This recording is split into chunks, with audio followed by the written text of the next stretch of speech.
Well, hello everybody out there in the land of YouTube. Would you all please let me know if you can hear what I'm saying to you? That would be amazing.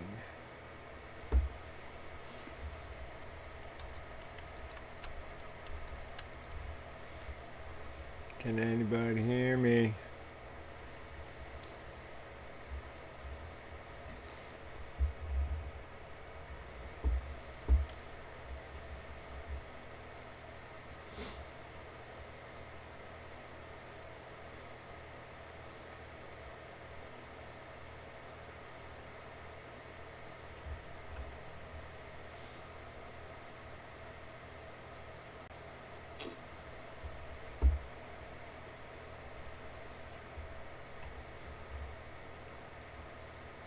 Can anybody hear me?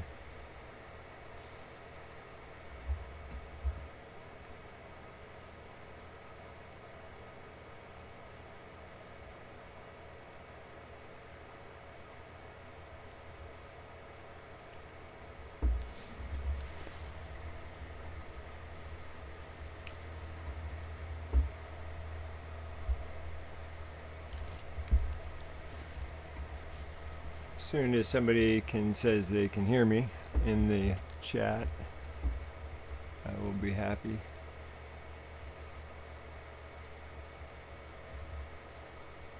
I don't like this.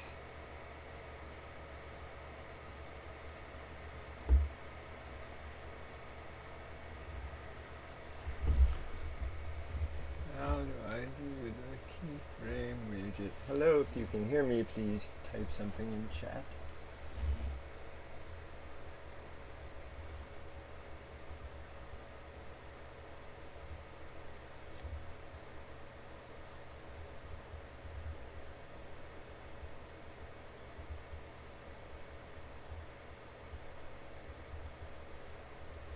And I apologize for any lagginess. Apparently I've got some setting wrong and YouTube is yelling at me.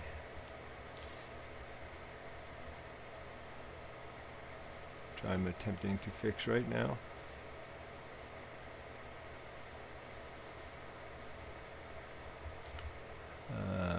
Stream.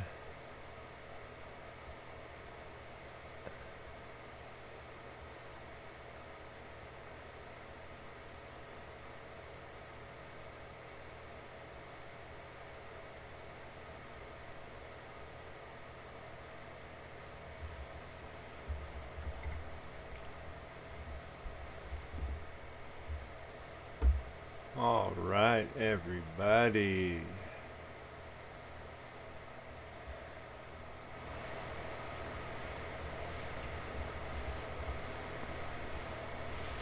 Can everybody hear me okay?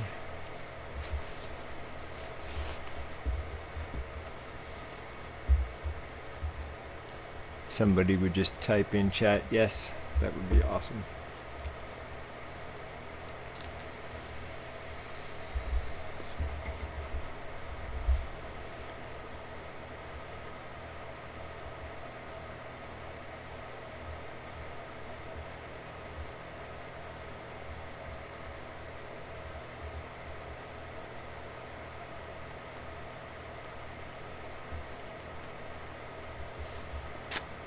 All right. Well, here we go. Greetings, everybody, and welcome to the Digi-Natural-Nomad live weekly podcast with your wonderful host, the handsome and chilly T3. I'm going to show you a video I shot with my drone here about an hour ago when it was 7 degrees. Super cold. That means tonight it's going to be like negative. And, you know, even though I'm blessed because of my friend who gave me this beautiful trailer to stay in, which has given me a foundation for once in 4 years so that I could wash all the grunge off and truly build what I was destined to build. And that means, the world to me. And the funny thing is it was all due to a misdialed phone call. So once again, if you're just joining, welcome to the podcast. I'm just waiting for somebody to give me some confirmation in chat that you can indeed hear me and or are listening. So yeah, so it's funny how lately, let's just say this, when I arrived here in this land of Wisconsin, when I crossed that Mississippi River, I was literally reborn. Even after spending 8 years in the Pacific Northwest, which is gorgeous. I mean, any nature, any wild places are gorgeous to me. I missed 4 seasons. In Oregon, we had summer and winter, or rain and sun, rain or sun. But when I first got here to Wisconsin or Montana, I started to shed myself of the mental garbage that was holding me back. And then the ironic part is I went from the searing 122 degree heat of Montana to here in Wisconsin, where, I arrived here, I don't even know, maybe a month ago or so. And in that time, it's gone from being 50 degrees, 40 degrees, to, I think the coldest it's been since I got here is negative 14. I don't have one of my thermometers nearby, but currently it is 54 degrees in my trailer at chest level, and it is 32 degrees at foot level. So, slippers. And I just had to go out and get my new boot dryer for the first time in forever. But enough of that. So, I wanted to show you guys this little video of the land that I'm staying on and how amazing it is. So, check it out.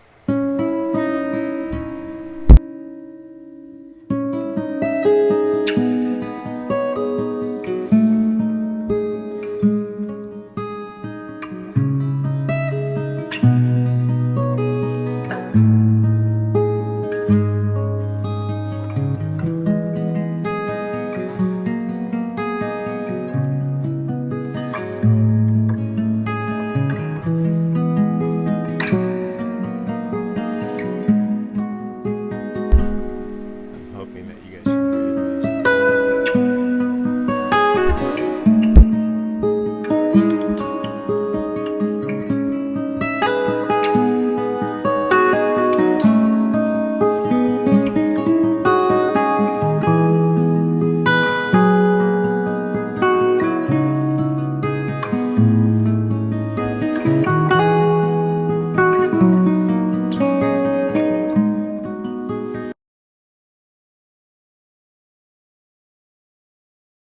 Weird. I wonder if somebody could just let me know in chat if they could hear the music behind that last video. That would be awesome. Once again, this is very much still a work in progress as I'm rebuilding myself physically. I'm rebuilding and retooling my limited gear. So right now, I'm currently being filmed by 2 cameras, my iPhone, which is up on my kitchen counter, and my webcam, which is right in front of me. My monitors, you can kind of see it off to the side there. That kind of irks me. And I've got this other little monitor down here that I can see the scene switches. Okay. All right, awesome. So I'm getting better. So, a little bit of news before we get started. So, next week, I am going to attempt through this software that I got, I can stream to YouTube, Facebook, Instagram, and LinkedIn all at the same time. And, seeing as how much of a struggle it was to just figure out the whole YouTube thing, you may see some test live streams pop up next week. Uh, so that's going to be great. And then finally, after 8 months, after doing one of the most painful things I've ever done in my life, and that is part ways with the camera body that my father got me for my last birthday present on November 3rd, 2024. It was right around this time last year that it was sell the camera or lose your car, phone, your business, everything. And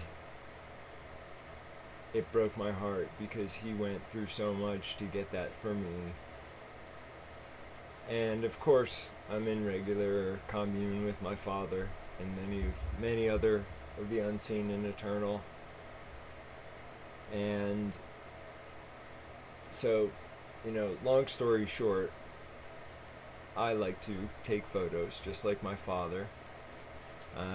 In fact, over there somewhere on my desk is the photo of the first Nikon he ever got me on November 3rd, 1984. He and I shared a love for everything, ancestral living skills, nature, but we also shared a love of photography. And after I left the school, and just in general, my father wasn't a very good one-on-one communicator. We would talk on birthdays and holidays and things like that. But, every once in a while, I would text him or he would text me. And then the pandemic happened. And then one morning, I remember waking up to a message from my dad. And in it was a photo that he took that morning of Barnegat Bay. And he said, "Hi, son. I just want to tell you that I love you so much, and I'm so proud of you and the work that you're doing." And from that day until they didn't allow him to have his phone anymore, every day for 3 years, we talked over text, because those of you who knew my father in his latter years, he was deaf as hell. Me and my mom, back when I was, this age, were trying to get him to get hearing aids. Okay, so you can imagine how bad his hearing was. And so, text was easy for him. And I am so admiring of his courage of reaching out after growing up, having a wonderful childhood, then, my parents divorcing, and then me eventually finding my way back to my destiny, which is, was by my father's side at the school, until he asked me to be a little Johnny Vision seed and go around the country lighting fires from the original, so to speak, in a metaphorical way, the original flame that gave birth to the book The Tracker and the Tracker School. And I'm so thankful that he did that, because no matter how much I told him, throughout the whole course of my life, that, it's okay, Dad. Parents get divorced. It's not your fault. It's not my fault. It's just stuff happens. We deal with it. We improvise. We adapt. We overcome. And that's another thing, Dad. Thank you so much for instilling a sense of resiliency and stick-to-itiveness and hard-headedness. Because without that, these last 4.5 years would have destroyed me.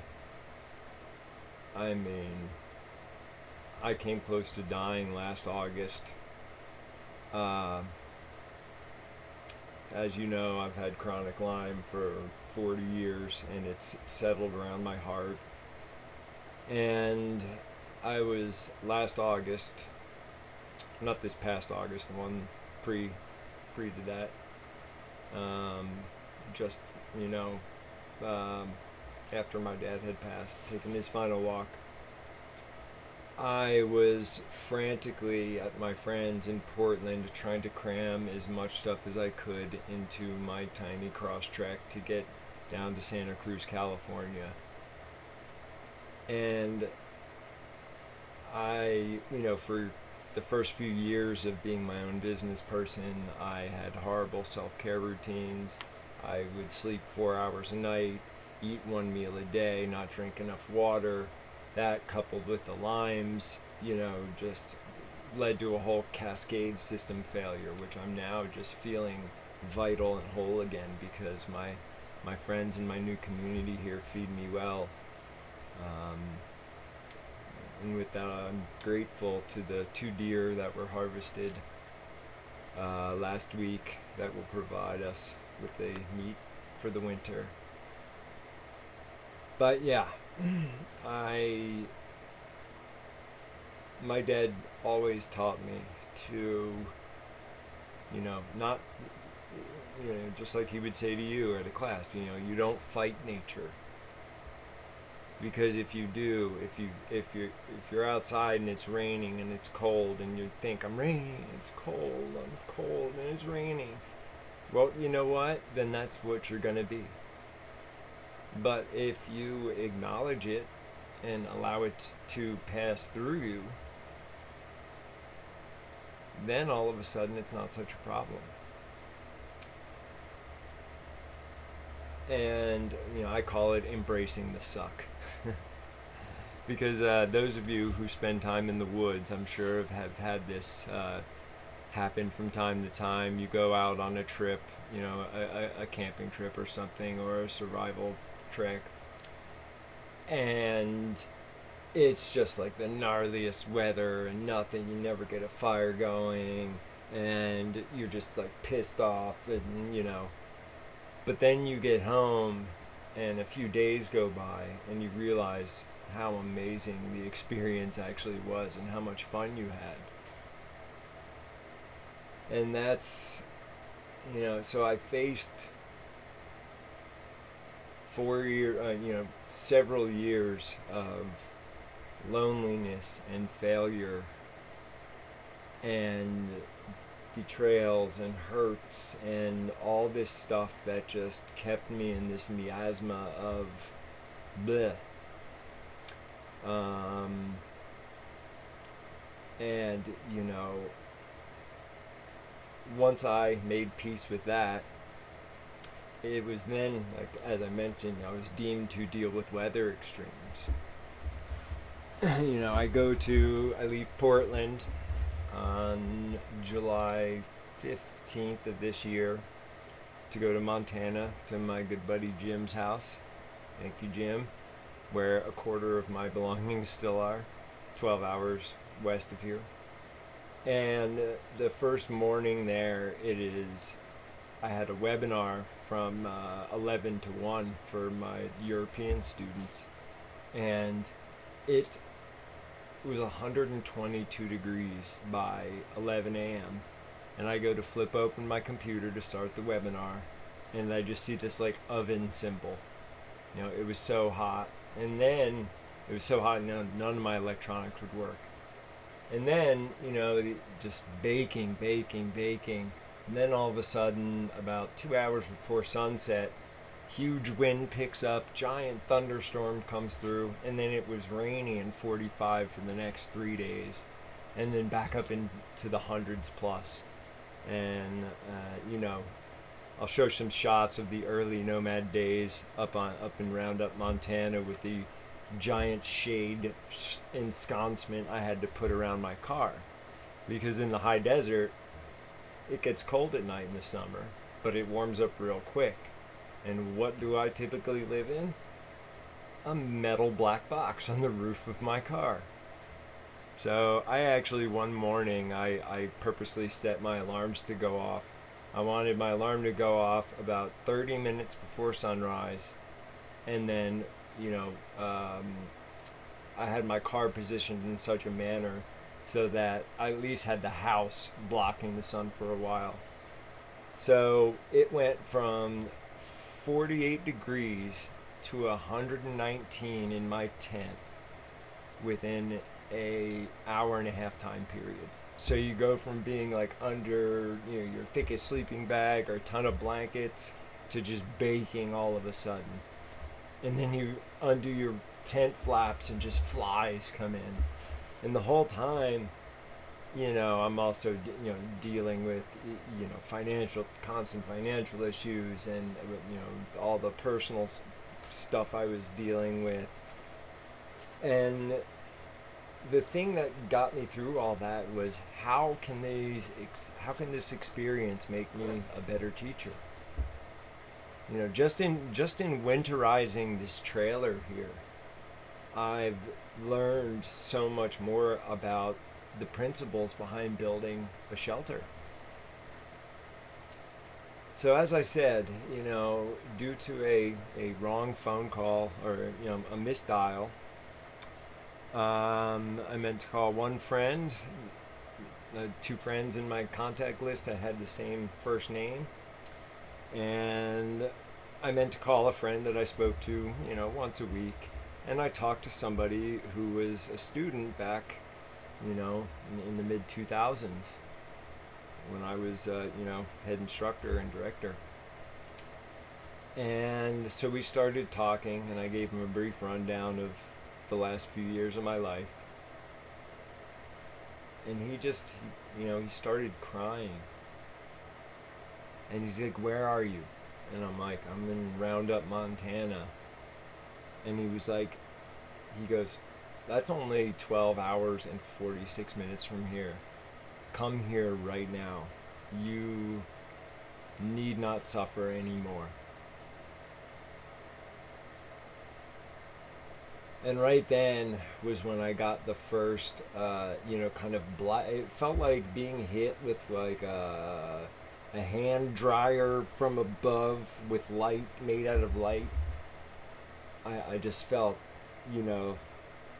more of the dirt being washed off what is going to become a beautiful crystal when I present it in its final evolution sometime 30 years from now, hopefully.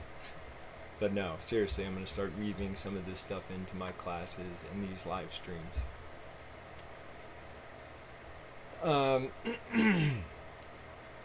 So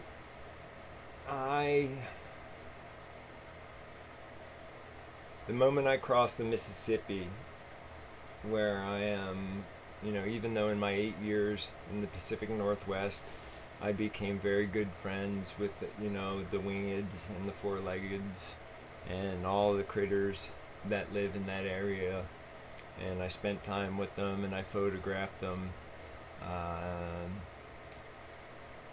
There's nothing like what I call the eastern hardwood lands, So that's, fall has this very distinct just presence to it, and smell and taste.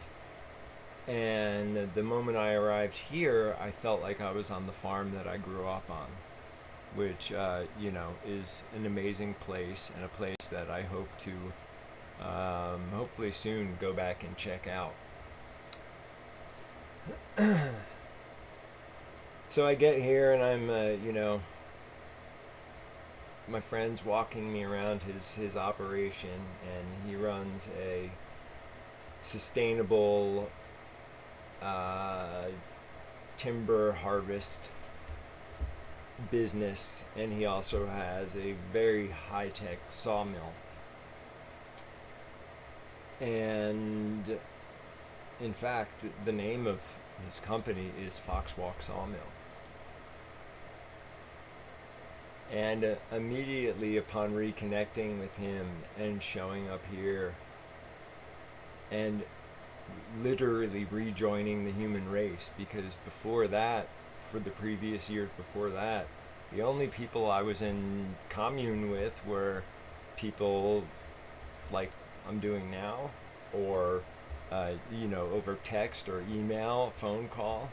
And when I had my last house, I would have some students come over several times a month. But basically people at stores, and that I would meet was my only connection to the humans in the world.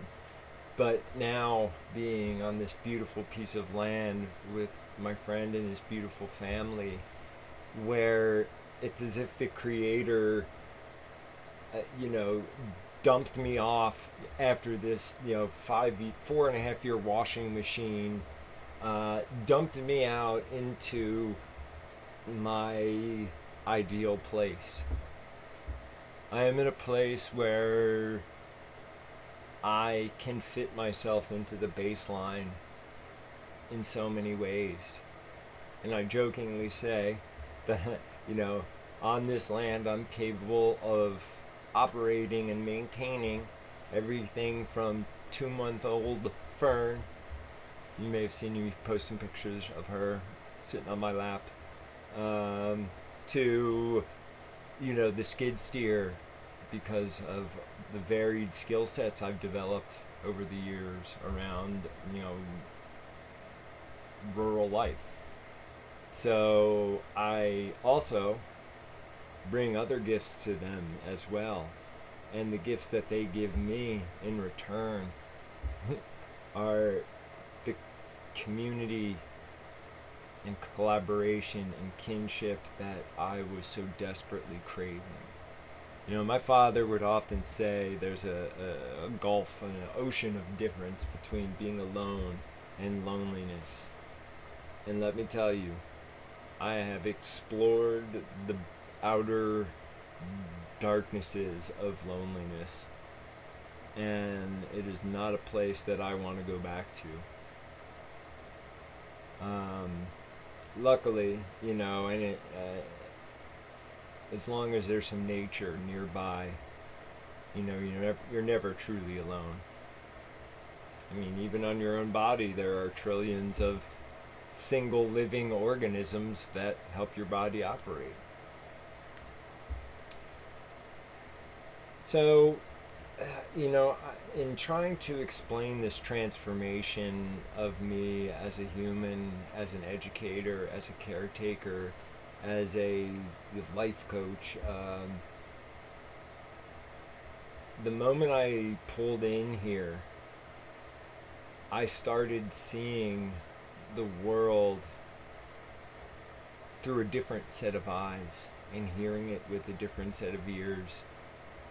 And it was such a drastic transformation when I combined it with some of the other gifts I'll talk about, that were presented to me in visions and experiences, and everywhere from a cow field in Oregon to the farthest northern reaches of Alaska. I started to... There's two ways I can describe it. One way is looking at a picture of something, of nature or a city, and being able to either A, completely animate it, and B, actually step into the picture and be in that place. It's a shame that these silly TV shows and, gear companies try to keep perpetuating the myth of humans and nature as adversaries. Because, anyone who's tried to fight nature knows that nature wins every time. And we as a species, why I didn't give up, why I went through everything I went through, you know, why I turned down a six-figure job photographing machine parts 2 years ago, because that's not my vision. And if I took that job, the rumors about me online would have come true probably. I probably would have been back on drugs, having to commute 2 hours a day and work at a job 5, 6 days a week, chasing somebody else's dream, for money that I wouldn't even get to really spend or enjoy in any way. I went through everything I did because of the rock solid faith that my father instilled in me. And one other reason: the miracles. The miracles. Like, real deal miracles. I have seen, and those of you who might watch this, who may be watching this now, or will watch a recording, if you're a nature educator, you've seen these miracles too. I have seen the skills I teach, and around the ancestral living skills and nature connection, cure almost every illness, heal almost any trauma, numerous times over, and sometimes in a miraculous fashion. One story I tell is the first class I ran, physical class I ran, after we were allowed to be around each other after the pandemic. This is before vaccines, when even in nature outside you had to be 16 feet apart. Had to wear masks outside.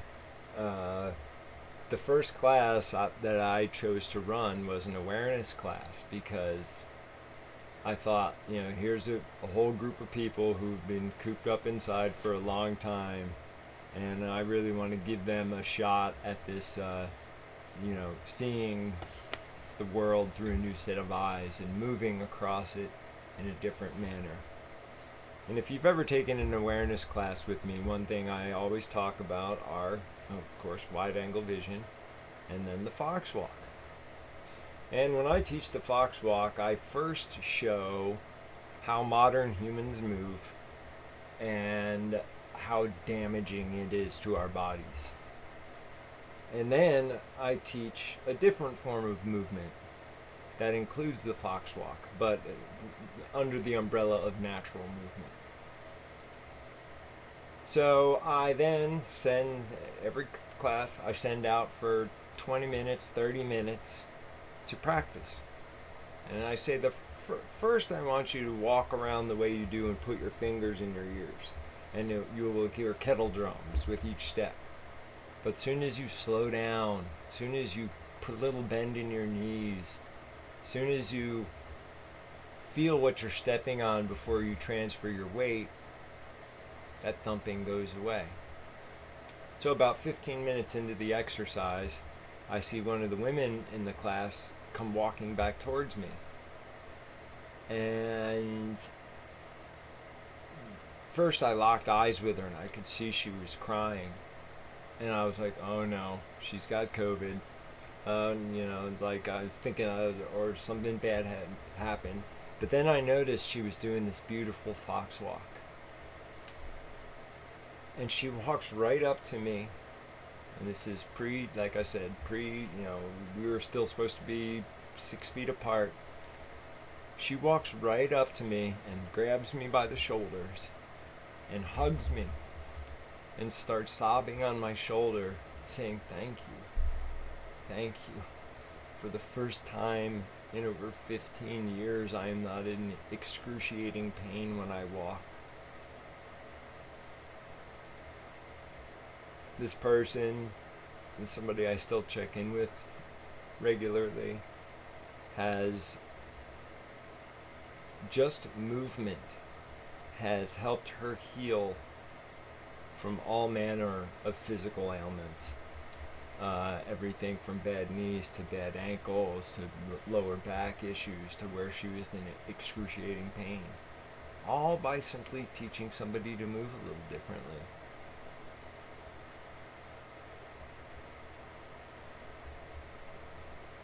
I also now have the ability to walk out into nature, and while I could always see the patterns that connected everything, you know, the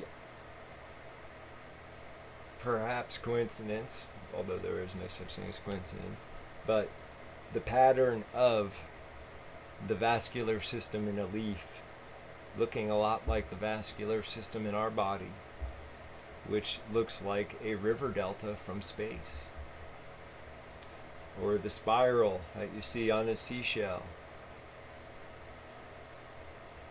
We live in a spiral galaxy.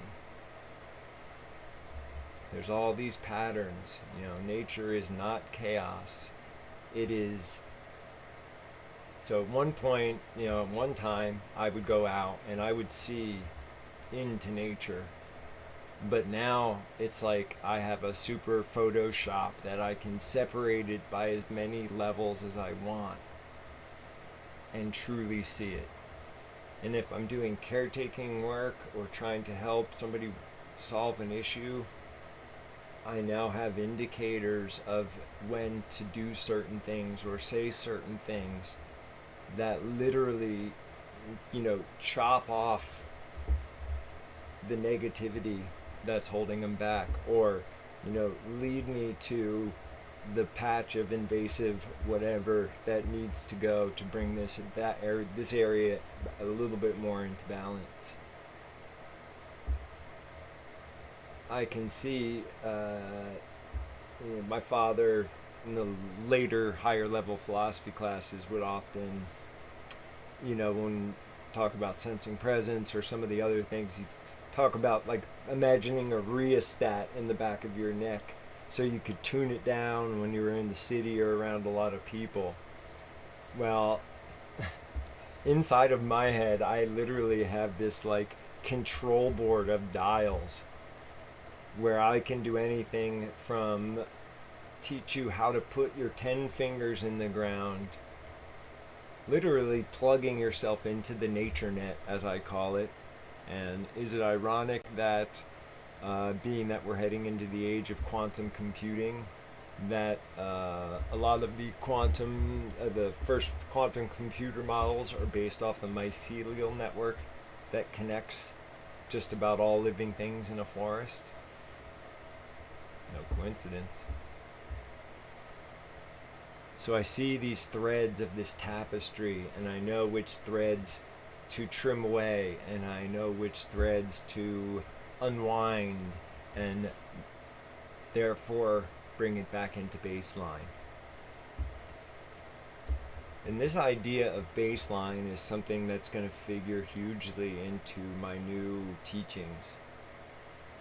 Because if you think about it, I show up here on this property, and there are,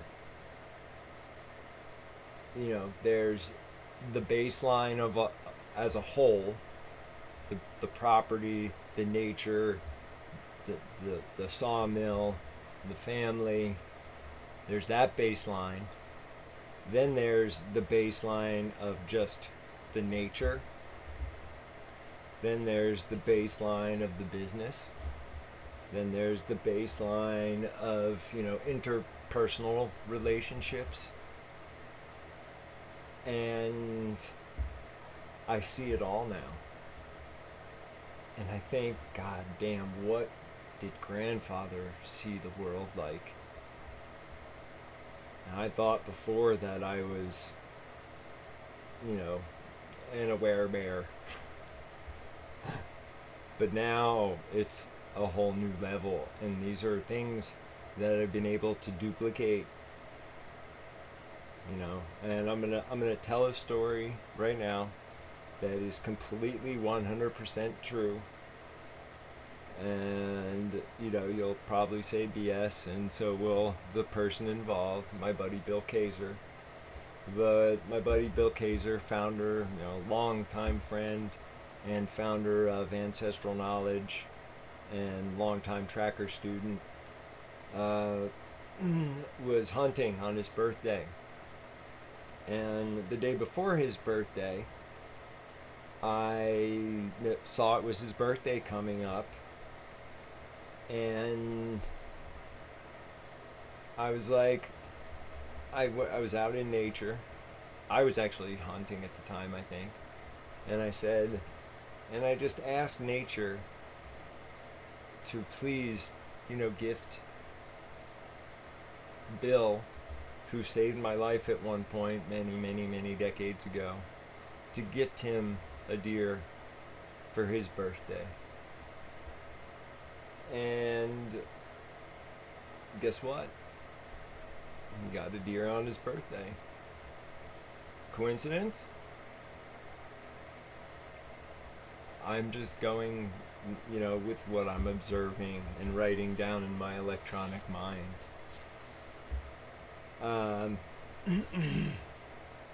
So as I mentioned, when I first started the idea of a podcast, and this, especially this live format, is me starting to present some of these concepts to you so I can better figure out how to teach them. And since this is the first official episode, I'm now using, along with my website, I'm sure many of you are familiar with Patreon. It is a way to support creative people in their endeavors by donating small amounts of money every month. And by doing so, you can go on my Patreon page, and I will post exclusive stuff there that won't end up on YouTube or, anywhere else. You'll get special updates and things like that. And the same is true if you donate through one of the funds on my website, which, by the way, something I'm so excited about. I will finally be getting another camera body soon, thanks to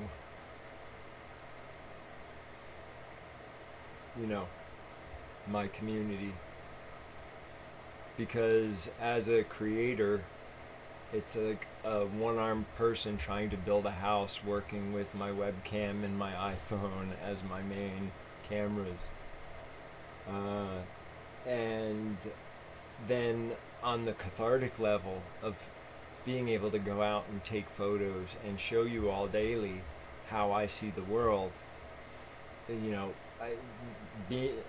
Being in Montana and all that, and seeing so many beautiful things and not really being able to capture them photographically the way I would like, killed me, and it's gnawed at me every day. And in a few days, fingers crossed, the only thing I parted ways with as far as camera gear goes was the body. I have all my lenses, I have all the rest of the stuff. So I am beyond excited. I can't tell you. So as I get through these podcasts, hopefully we'll do some interviews, because one agreement I've came to, whenever I go onto somebody's property, I present them my offering to what I think I am capable of offering them in return for shelter from the storm. How I can best fit in the baseline to make their daily lives and the lives of their home and their property that much better. It's important to me, and it's not something I write beforehand. It's something I think about for a while, and I observe for a week or so.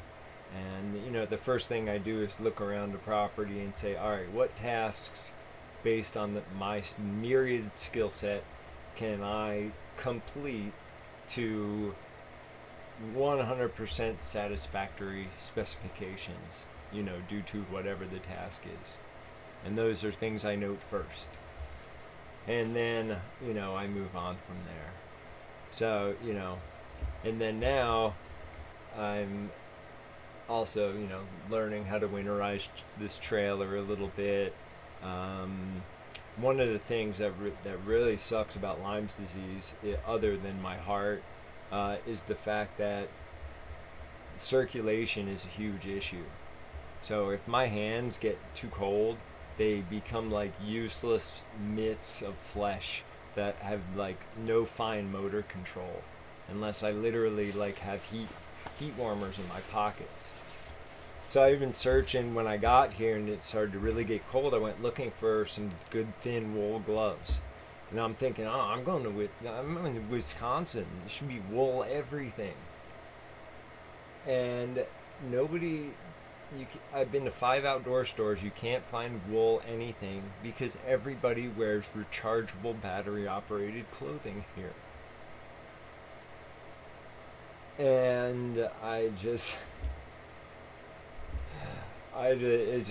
it's both, the modern human in me is fascinated by it, but there's a reason why I love my wool clothing, especially my weather wool clothing, who I have proudly represented as an ambassador for 10 or 12 years now. Well, light just went out. But yeah, so those are some of the things that you can get to look forward to see. You're going to see a weekly behind the scenes as I fill you in, now that I have a firm foundation and what I'm going to build with that foundation, and how I'm going to help my friend and his family and his business grow as well. Because I'm here for just as much, to do and help just as much as I'm being helped. And remember, as caretakers, our goal is every single time we come into contact with a person, a place, or a thing, we should leave it, them, whoever, whatever, better than when they first came into contact with us. It can be as simple as holding a door for somebody or smiling at somebody. Random acts of kindness are huge. That's why I, in this, the financial mess part of my life, I am so nice to customer service people because they get treated like crap all day long. I mean, I've worked customer service jobs, but because of me just having conversations with customer service people, I've gotten like mysterious deductions on my cell phone bill and other things like that, and ended up in hours long conversation with people over what was supposed to be a simple phone call. So yeah, always be nice to your customer service representatives. That is when you can actually get in touch with a real human. Anyway, yeah, so there are going to be some interviews coming up. I'm going to give you, next week, I'm going to share a video of my buddy's sawmill, which is an amazing piece of equipment.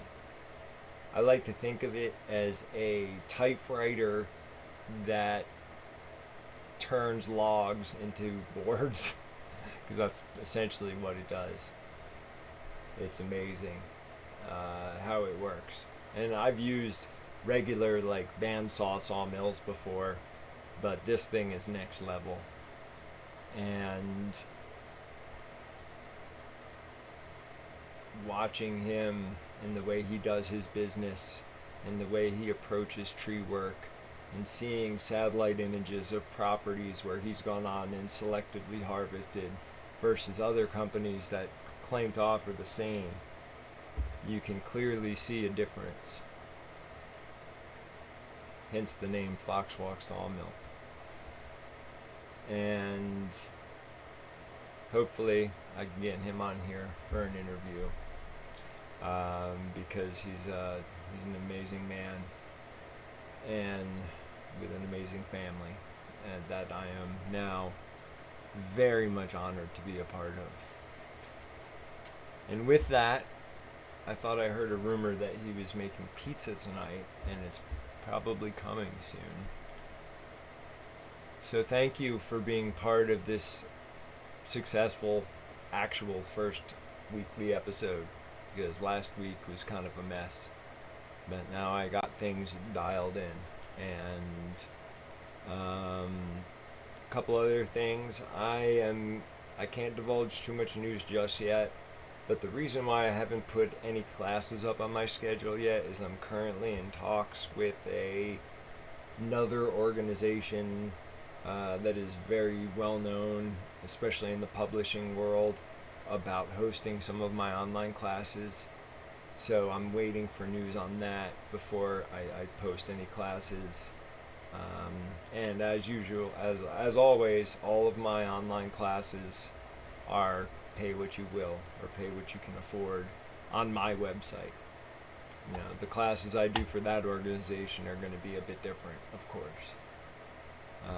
I'm also literally in the center of the country pretty much, so if you want to book me for some private instruction, or you got a group of friends that want to get together and do a few days of learning, I'm sure we can come to an agreement, because nature doesn't care how much money you make.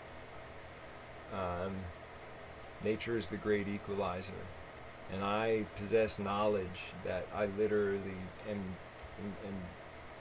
trying to force it out into the world, into as many ears as possible, so it can take spark and hopefully create change. And you know, I've written pages about teaching skills that I've taught hundreds of times, thousands of times, to tens of thousands of people, and I've learned new ways to teach ancient skills that weave it all together into one tapestry: the physical, the spiritual, the ethos of leading a nature-based lifestyle. Walking the razor's edge, which is, leading a nature-based lifestyle, but living and existing in the modern world. It was 2 years ago, 3 years ago, when it was June, I was in Alaska photographing grizzly bears, and the trip was about to be over, and I was this close to trying to convince my friends to leave me there and just tell them I never came back one day from a walk, because I was more comfortable being left in this little shack 55 miles from the nearest anything in the first week of June in Alaska than I was going back to a phone that had been off for 2 weeks, and all this other stuff. So that's why in my YouTube channel I have the Tom Brown III's Field Guide to people who wanted to start a business but were born in the wrong century.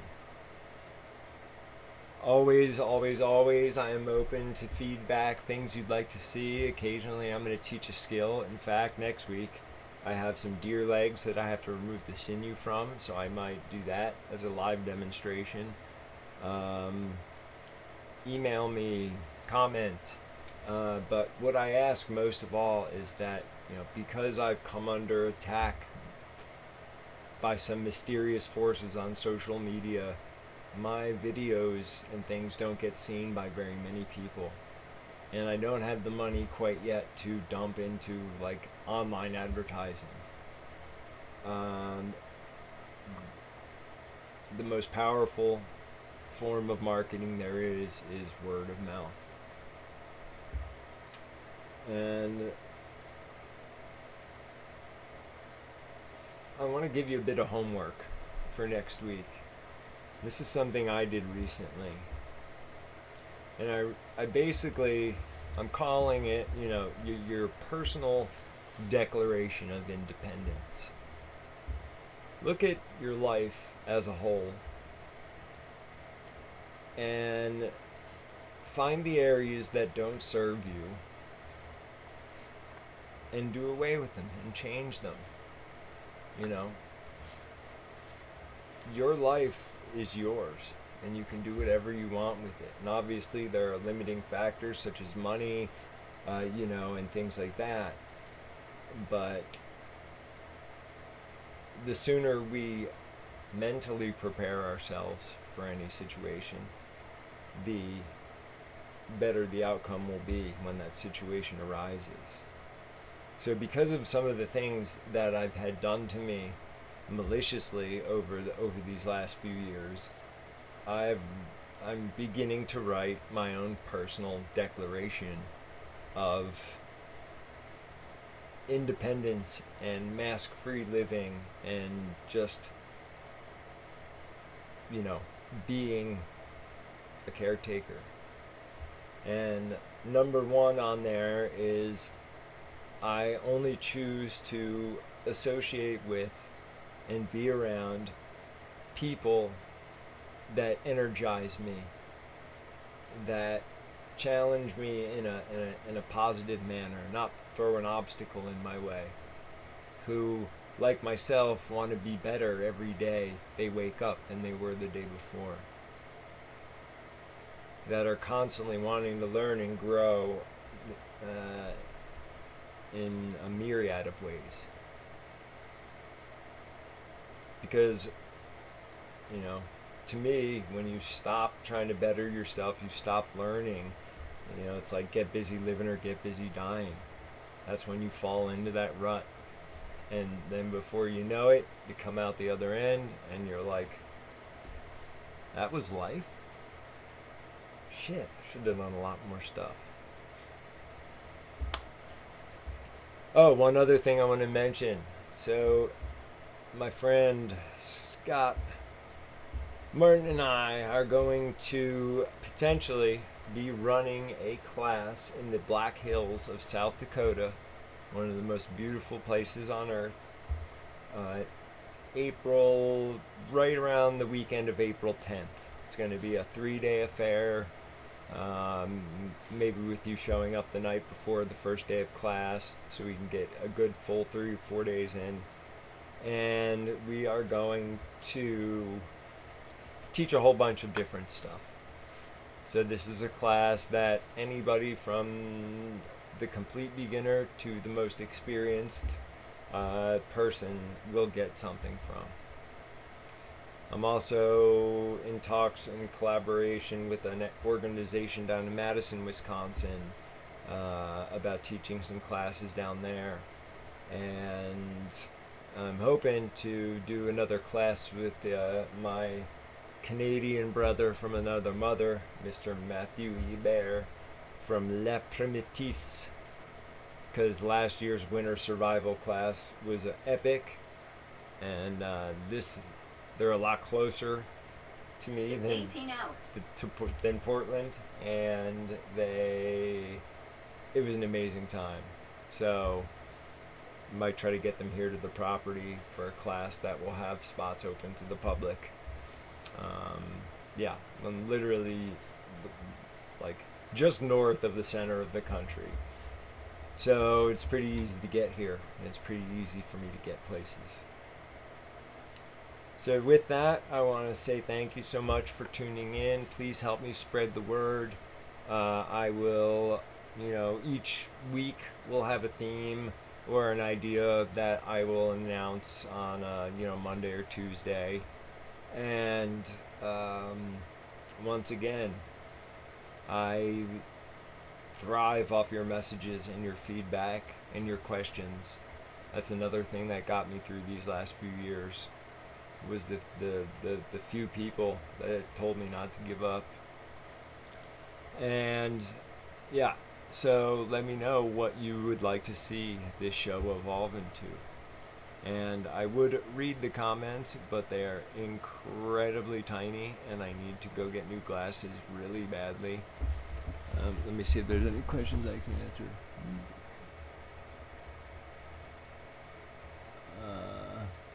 I will answer those questions in like in the when the show becomes a recording people can watch. I will go in and address all of those. But as always, my door is always open. You can contact me through my website. I'm here for you. Everything I do is for you and your children and your grandchildren and the children and grandchildren of everything that walks, crawls, flies, or slithers across the face of Earth Mother. I don't do so seeking fame or adoration or influence over other people other than to get their butts in the woods. I just want to fulfill a promise that I made to my father one night in 2008, and the lineage behind everything my father stood for and everything I stand for. And I have the added benefit of being able to draw on not only my father's experiences and Stalking Wolf's experiences, but I now have 16 plus years of my own teaching and growing experience. And I've learned to be, I think if we're meant to do one thing in this world, it is to become better versions of our parents. Repeat the good, leave the bad, things get better. And I love hearing from my students and my friends and my chosen family. So you can go on my website. You can schedule a free half-hour Zoom talk with me, just if you want to have a chat about something. But yeah, so we'll be announcing online classes soon. I'll have more information about the class in South Dakota soon, and a few other cool things. And with that, I am going to say good night and good luck, and thank you all for being here. Take a deep but gentle breath.